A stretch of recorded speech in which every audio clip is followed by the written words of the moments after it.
right? And lecture 8, chapter 4. It's going to be a very short lecture, maybe 20 minutes, maybe 25 minutes.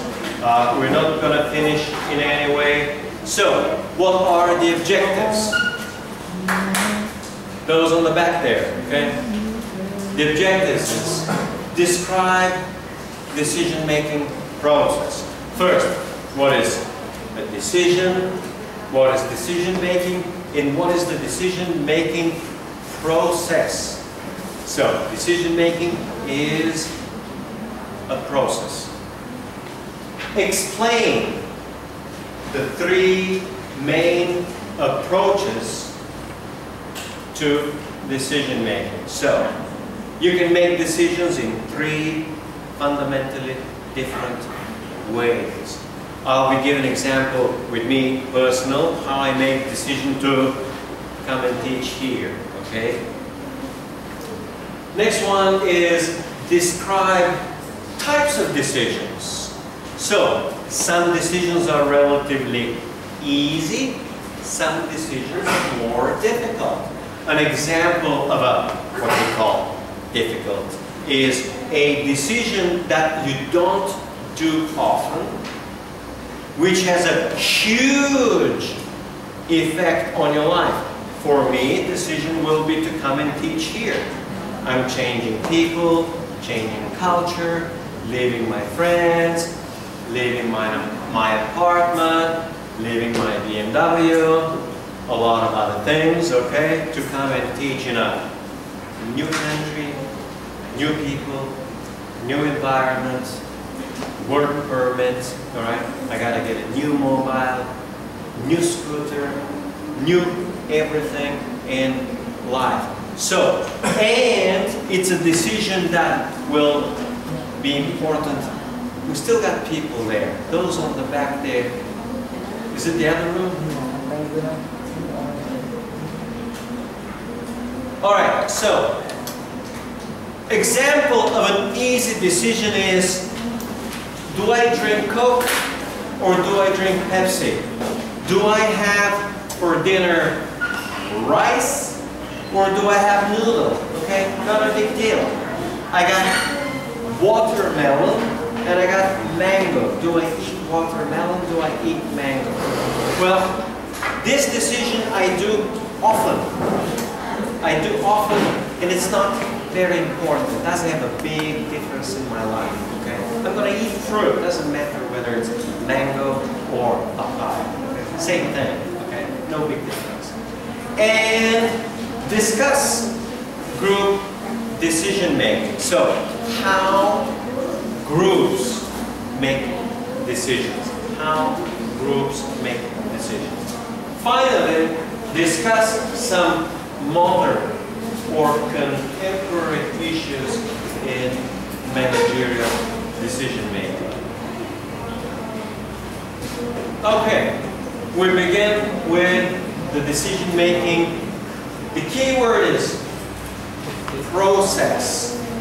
Process, which I'll explain in a minute. What is a process? Process is a sequence of steps that you have to go through to accomplish something. So, decision-making process is the steps you have to go through to make a decision. So, the first step in every decision-making process is identifying the problem. The camera guy, you can probably zoom in on the first one here. He's too busy. Zoom in on identifying the problem. So, yeah, doesn't it? Yeah. Zoom in with the camera on the first one here. Okay? You gotta move the camera. Gotta move the camera. Right? It's called an education. Okay? So, he is learning the process of zooming in, okay? So you zoom in here, you keep, and then we're just going to move to the next one, okay? So it's called a learning process.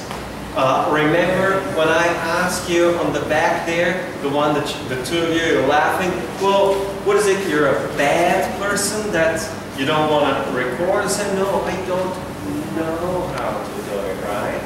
Well, he doesn't know either. He's learning now. So, the problem is, I'm hungry, okay?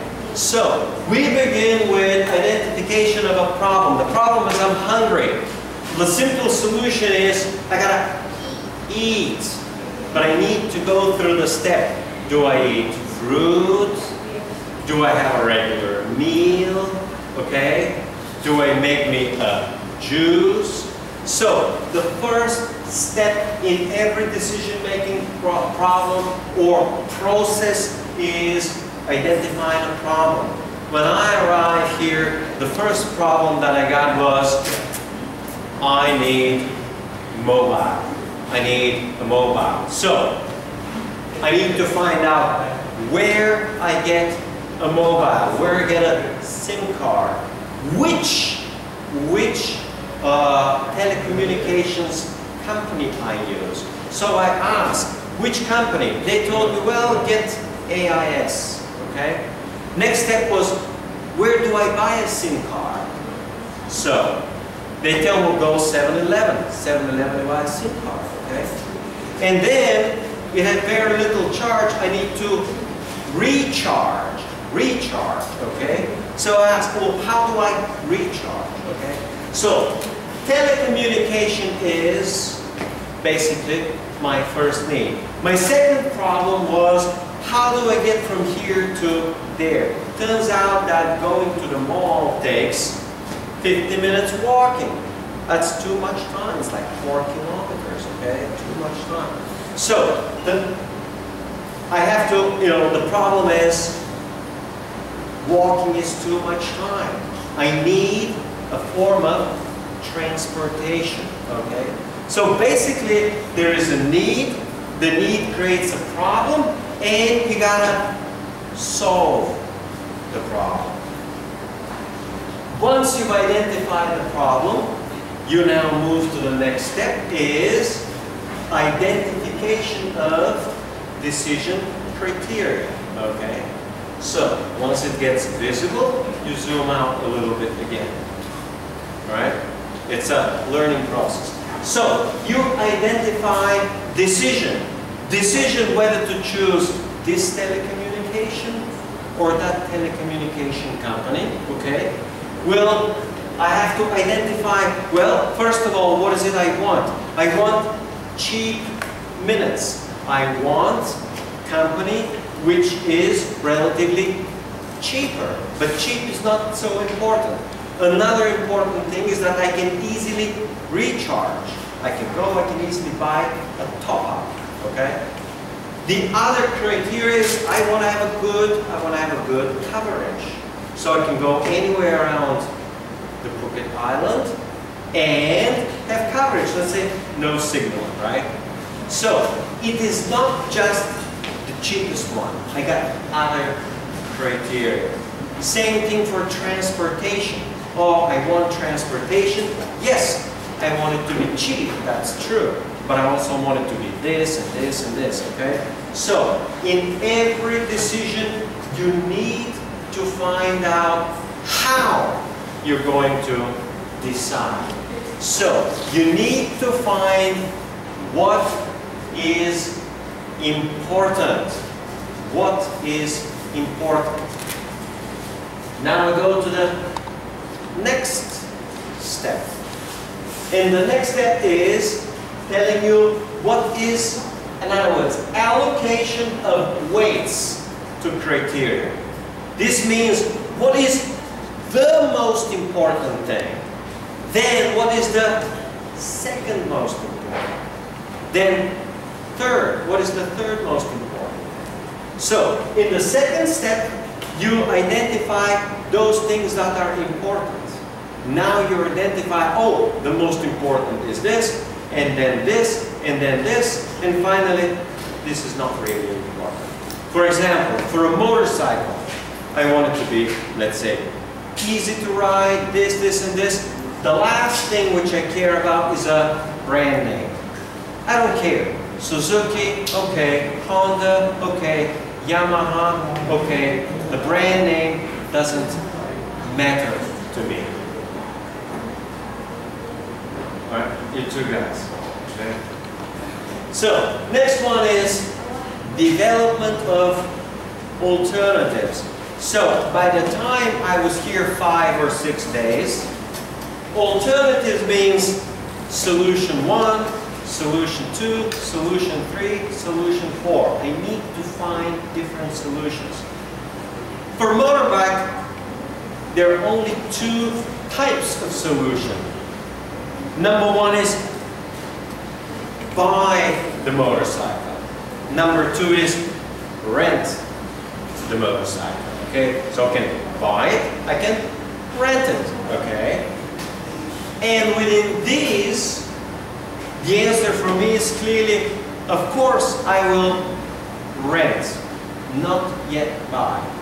If I will stay here 1 more year, okay? So my contract here is 5 months now. If they extend my new contract for 1 more year, okay, it will be more beneficial for me to purchase a motorcycle. If I stay here 5 months, it's better to rent, not buy, okay? So, I've decided that I will rent. Now, what I need to do is I go to different places where they rent motorcycles. I go and ask, how much is the rent here? This is still alternative. How much is the rent here? What kind of motorcycle? How many cc? Is it 110? Is it 125? Is it manual gear? Is it automatic? Okay? So, I develop the alternative. So basically, I go through 5 or 6 different places. I ask for each one, what's the price? What are the bikes? What are the terms? Okay? For 1 month to rent. And then I analyze. I say, well, I like this place, but I won't like that place. I like this place for this. So basically, I say, I see all the different places where I want to rent, and I analyze which one. And then comes the next one is choose. Select an alternative means basically make a decision, make a choice. So selecting the alternative is the choice. I finally make the choice. I'm going to go here. Well, essentially, the intermediate step which I did in the analysis of alternatives, I asked the Office of International Gear, the IAC, which is an office at the university that helps foreign professors with different things. Say, hey guys, can you get a student to help me with a motorcycle? And one of the guys says, sure, I'll come with you. We're going to go to 2 or 3 places. We're going to talk. We're going to make the contract and everything else. So the guy came with me. We went to 3 places. And he says, okay, this motorcycle is not very good. He said, don't take it. It's got a problem with the gear, okay? And then we say, okay, well, what about this one? It's got a problem with the brake. Not good bike, okay? And then went to the 3rd place. He says, yeah, this bike is good and the price is good. Let's take this one. So he helped me in the analysis of the alternatives. I still go to 3 places, but he helped me analyze this place where they gave us 1 bike, which had a little bit of a problem. Then we go to the 2nd place. He says, no, this bike is a brake problem. You don't want to get a brake problem, okay? And then he says, yeah, this bike looks good. Give it a try. And I said, okay, why not? So he helped me with the analysis and the selection. And finally, the student helped me with the implementation. The implementation is, okay, we take the bike. Give me a little contract, write me a document, give me a receipt that I paid, show me the insurance on the bike, right? The bike must have insurance, right? Show me the insurance, give me the keys, I pay him the price, the student looks and says, okay, everything's good, you can go home, enjoy the ride, okay? And then there's one last piece. The last piece is camera, sleeping. The last piece is you gotta move and zoom into this piece, which is evaluation of decision effectiveness. So, I've been riding the bike for 28 days. And after 2 days, I have to either return the bike or pay and rent it for 1 more month. So right now the bike's got one little problem. When the bike is very cold, did not start during the day, when it starts, it takes about 1 minute to warm up. And if I try real hard, it just dies, okay? So a little bit of a problem, but I learned to handle it. Don't give too much gas. Keep the gas just a little bit for the first 1 or 2 minutes. Once I go for about ½ kilometer and the bike warms up, problem disappears. I say, bike is okay, I like it, I learned how to do it. So far okay, I will renew for 1 more month, okay? Absolutely similar is the situation with choosing a job over here. I'm not going to go through. But you understand is that every, and that's important, every decision has these steps that they go through. So, back to the one. Here is a problem. Problem means discrepancy or difference between existing state and desired state. In other words, between what you want and what you have. For transportation, I have my feet. I use my legs and I want motorcycle. That's the one type. Another one is I am hungry and I want to be full. So the problem is I'm hungry. I want to be full. So of course the solution is eat, but eat what? Eat where? Okay? Stuff like that. So here's an example. Yesterday we actually have professors study. We had a class. They teach us Thai language. Okay? In Thai class finish 8 o'clock. In 8 o'clock I am hungry. I want to eat. And I asked some of the colleagues, some of the professors could study with me. Hey guys, you want to go right across the street here and eat together? And here's what I'm thinking. Well, if they want to come and we eat together, we go and eat together. If they don't, I'm just going to go home and eat salad. Okay? No big deal. So one I say, well, I already had my dinner at 6:30 before I came. And I want to say, oh, I already have my food cooked at home. And I said, okay, nobody wants, I'll just eat at home. Again, back to the problem. The problem is 8 o'clock, I'm hungry, I want to eat, okay? And I have different alternatives and I have to choose one of them. I will eat anyway. But the question is, do I eat out or do I eat at home? Okay? So, with respect to a car, but also similar for mobile, similar for the motorcycle, is which are the typical decision criteria. Criteria is something you look in order to decide.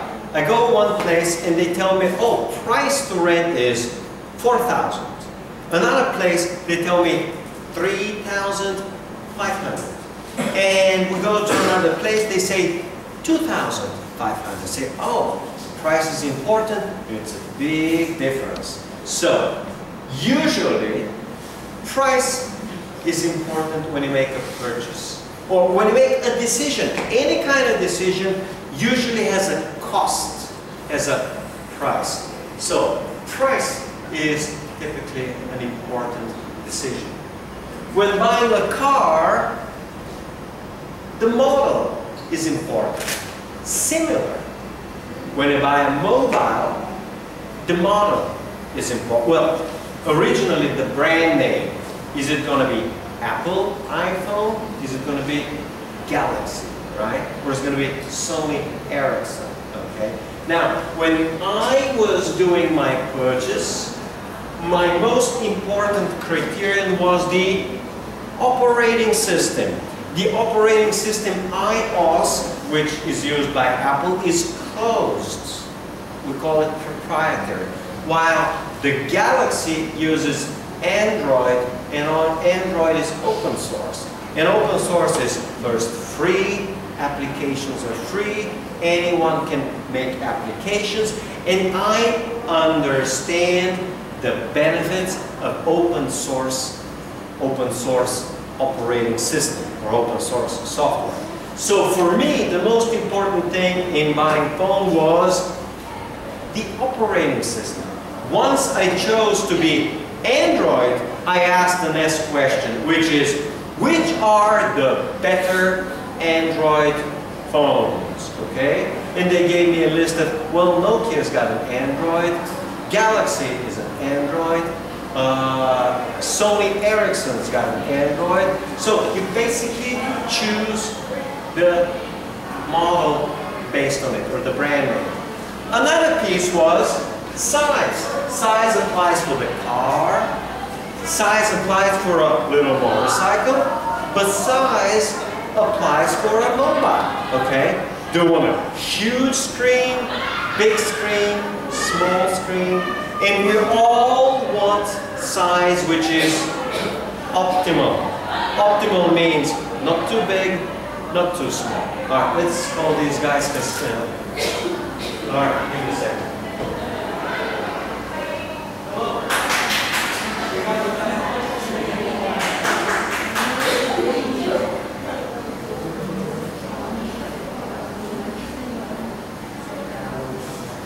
All right. Now, question is, does it make them bad kids because they talk? Because they're too noisy? Because they disturb the rest of the neighborhood? Does it make them bad? Well, again, not necessarily. It depends on the time of the day, okay? It depends on how they time, okay? Now, it will make them bad if I actually tell them we have class, and after that, they continue to do it, okay? There's a big difference. Yeah, they didn't know there was a class, or they, well, now that they know, they should, okay? So, back to size. Size, we want to be optimal. Optimal means not too big, not too small, okay? Not too big, not too small. Now, I'm thinking about motorcycle. What will be an optimal engine size? I think 110 is a little bit too little. 500, 600, 800 is a little bit too much. So for me, optimal size is 200. A little more powerful, not too much. Or 250, okay? 2 or 250. So I'm looking to see if I renew my contract here. Okay? And if I buy a motorcycle, I am, what I'm doing now, evaluating on this market, meaning if I can buy a motorcycle which is 200 or 250, okay? I already got 125, I know how it runs, okay? So, you want to check for the size. Now, I'm going through the same process because I'm buying a motorcycle. I'm checking different manufacturers. I already checked what Honda has. I already checked what Yamaha has, okay? So I'll be checking Suzuki, okay? And I'll be also checking to see Chinese manufacturers, okay? They have some motorcycles, they're supposedly cheaper. I want to evaluate them. So I'm looking for opportunities. Finally, optional equipment. Yeah, if you're buying mobile, you want to know, does it have 4 GB of memory? Or 8 gig. Who's going to go and tell them we still have class? Or, yeah, anyone? Can anyone go outside the row? It's, you see, no initiative here. Everyone's like this. Everyone's like this. You sit back, you relax, and watching. Watching what? That the other guy doing, right? The other guys, what is it you're doing? You're watching if she's gonna do it, right? And what is it you're doing? You watch if somebody else is, and everyone is sitting like that. We call this initiative, meaning no initiative. No one, what is it? Is it nobody cares? You just don't care? Do you care about class quality? Right? Well, if you care, just go and tell them. Or you don't, oh, that's too much. Oh, I gotta walk from here to there. It's gonna take 5 seconds, 7 steps. It's a big effort. What's gonna happen, right? You see, this is what we call part of the culture, okay? Doesn't make you a bad person. It's just, oh, I'm shy. You can't go and tell them, right? Right? Oh, but oh, same thing for you, same thing for you, same thing for everybody else, right? Well, if that's the case, then we got a social problem. And the social problem is these guys keep talking. They're a major disturbance to the class, right? We're wasting time, right? Instead of talking about what we're supposed, right? We're trying to get some order and discipline, and we don't get. And I gotta make a decision. Do I want to continue like this? Or I sit back, right? A decision. Is it worth it? Should we continue? Or what? We just wait for 5 or 10 minutes. We waste the time, right? And then, when these guys are finally out, we get back to normal. We get back to school, right? Okay, so these are all decisions we have to make. And finally, fuel economy, when you're buying a bike. Now, when you're buying mobile, does it run 1 day on battery, or 2 days, or 3 days, okay? One of the biggest problems with Galaxy, it's got a big screen.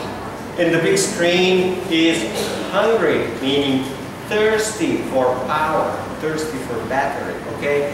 It barely lasts a day, day and a half, okay?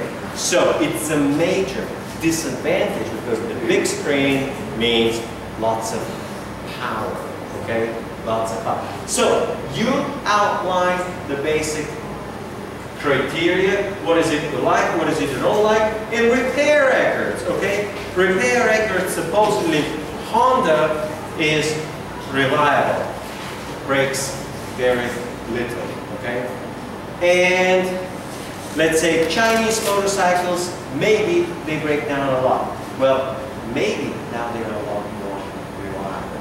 Do you guys have here Korean motorcycles? Korean motorbikes, good or not good? All right? So, back to this. When you make a decision, you need to decide what is important and what is not important. We call these decision factors. Decision factors. This is the same as identification of decision criteria. Okay, and let's see that we finish today. Okay, that's good enough. We continue from here next time after the quiz, right? Okay? Finish.